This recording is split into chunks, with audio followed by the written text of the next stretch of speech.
آپ کے سامنے میں رکھنے جا رہا ہوں۔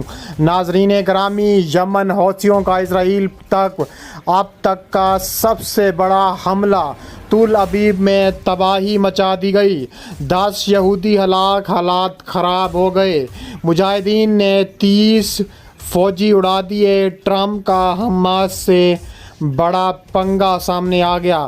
ویڈیو کی تفصیلات میں آگے بڑھنے سے پہلے ہماری ویڈیو کو لائک کر دیں، چینل کو سبسکرائب کر کے بیل آئیکن پر ضرور کلک کر دیں۔ ناظرین گرامی، اسرائیل کو ہر طرف سے گھیرنے کی تیاریاں شروع ہو چکی ہیں۔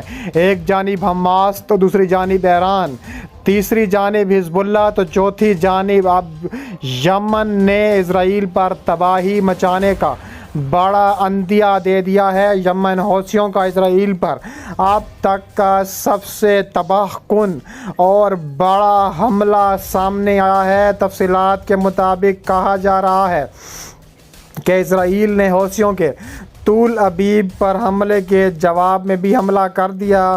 سب سے پہلے ہم بات کریں گے کہ حوثیوں باغیوں کا تل ابیب پر ڈرون حملے، سائرن نہ بجنے کی بھی تحقیقات کا اعلان کر دیا گیا۔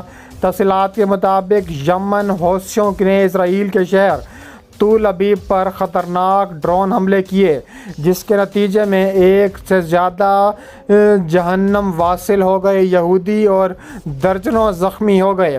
خبر رساں ادارے رائٹرز کے مطابق اسرائیلی فوج اور ایمرجنسی سروسز نے ڈرون حملے میں شہریوں کے ہلاک و زخمی ہونے کی تصدیق کی ہے، جبکہ یمن کے حوثی باغیوں کے ترجمان یحییٰ سری نے ایک بیان میں کہا ہے کہ فلسطینیوں سے اظہار یکجہتی کے لیے اسرائیل کو نشانہ بنانے کا سلسلہ جاری و ساری رہے گا۔ اسرائیلی حکام کا کہنا ہے کہ فوج نے ڈرون حملے کے بعد ہنگامی الارم نہ بجنے کی تحقیقات کا آغاز کر دیا۔ البتہ ابتدائی رپورٹس کے مطابق ڈرون کی شناخت کر لی گئی تھی، لیکن انسانی غلطی کی وجہ سے سائرن نہیں بجے تھے۔ اسرائیلی فوج نے ایک بیان میں کہا ہے کہ ڈرون حملے کے بعد فضائی حدود کی حفاظت کے لیے فضائی نگرانی بڑھا دی گئی ہے۔ تل ابیب کے میئر کا کہنا ہے کہ ملک کے معاشی شہر میں ڈرون حملے کے بعد ہنگامی الرٹ جاری کر دیا گیا ہے۔ اسرائیلی فوج کے ترجمان ریئر ایڈمرل ڈینیل ہگاری نے جمعے کو صحافیوں کو بریفنگ دیتے ہوئے بتایا ہے کہ فوج کے اندازے کے مطابق ڈرون ایرانی ساختہ سمت 3 کا جدید ماڈل ہے، جسے یمن سے تل ابیب کی جانب فائر کیا گیا تھا۔ دوسری جانب حوثی ترجمان یحییٰ سری نے ٹی وی پر ایک ویڈیو بیان میں کہا ہے کہ تل ابیب ان کا اہم ہدف ہے جو ان کی ہتھیاروں کی رینج میں آتا ہے۔ ترجمان کے بقول ہونے والے حملے میں یفا نامی ایک نیا ڈرون استعمال کیا گیا جو ریڈار اور میزائل شکن نظام سے بچ کر ہدف کو نشانہ بنانے کی صلاحیت رکھتا ہے۔ ترجمان نے مزید کہا کہ آپریشن کے دوران کامیابی سے ہدف حاصل کر لیا گیا ہے۔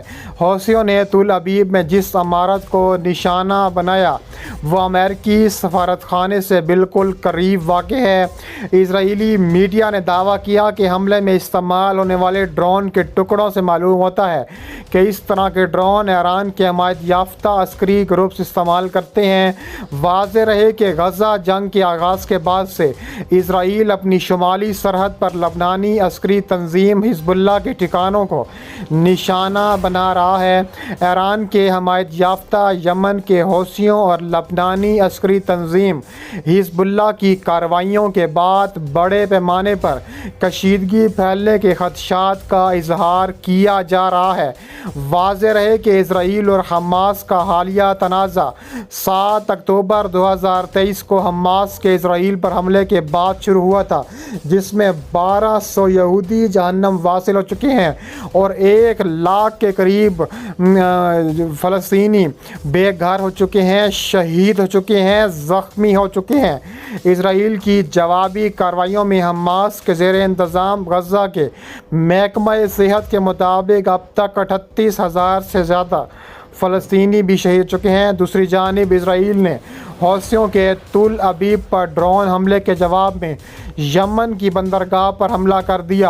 اسرائیل نے یمن کے حوثی باغیوں کے اسرائیلی دارالحکومت تل ابیب پر ڈرون حملے کے جواب میں یمن کے شہر حدیدہ پر فضائی حملے کر دیے۔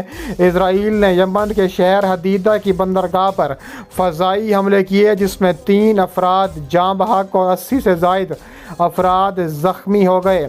یمنی میڈیا کے مطابق اسرائیلی حملوں میں یمن کے شہر حدیدہ بندرگاہ پر آئل تنصیبات کو نشانہ بنایا گیا، جس میں 3 افراد جاں بحق۔